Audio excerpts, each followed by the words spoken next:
My name is Alejandro Piscitelli. I'm a full professor at the University of Buenos Aires.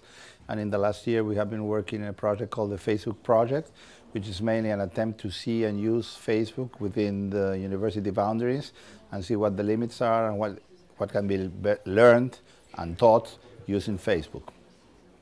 And why have you participated in this particular seminar, and what was your experience during these 2 days? Well, I was speaking with some of our colleagues during the lunchtime, and we were trying to see how many conferences and meetings we have been in the last 30 years or 40 years.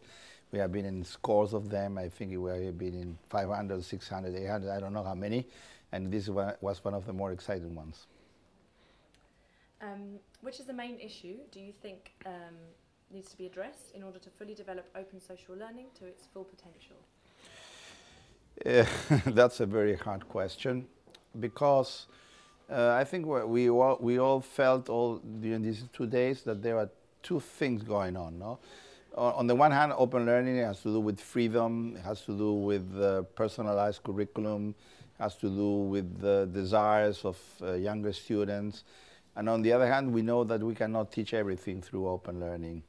I don't guess, yes, if we could train a surgeon with open learning, or if we could train an architect with open learning. So first we should see which things can be taught by open learning. Most of the things in the social sciences, for sure. Anything that is not grounded on a firm paradigm can be taught by this way. And on the other hand, open learning has not to do, it's not a pedagogy, it has not much to do with thinking of better ways of training or of teaching, but it has to do with something very different, which is new ways of learning and self-organized learning and shifting the role of the traditional teacher. And this is a very sophisticated thing. This is something that we cannot change in a year or 10 years or because you are using new technologies. This is something that has been going on for 10,000 years.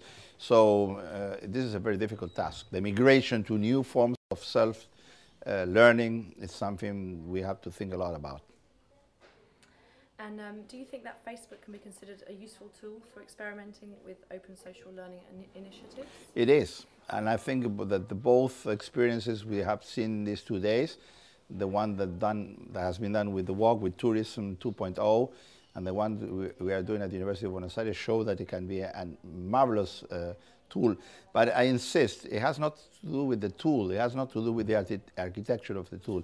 It has to do with shifting the expectations and the ways that teachers play with and are together with students. And it's not by chance that the word that we heard this morning used several times by the people that were working in the WALK project was non-teachers and non-students. So if we don't have teachers, what do we have? If we don't have students, what do we have?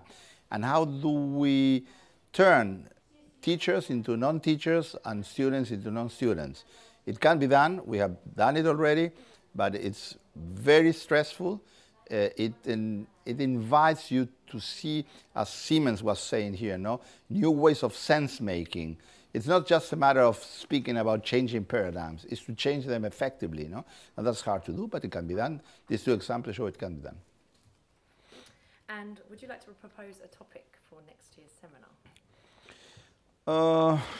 Well, that's a tough one. How much do you pay for that? One of the topics that was proposed was reflection. I think we should work more into self-organizing environments of teacher-learners, and my word would be self-learning, systems of self-learning, the limits, the possibilities, the alternatives, self-learning.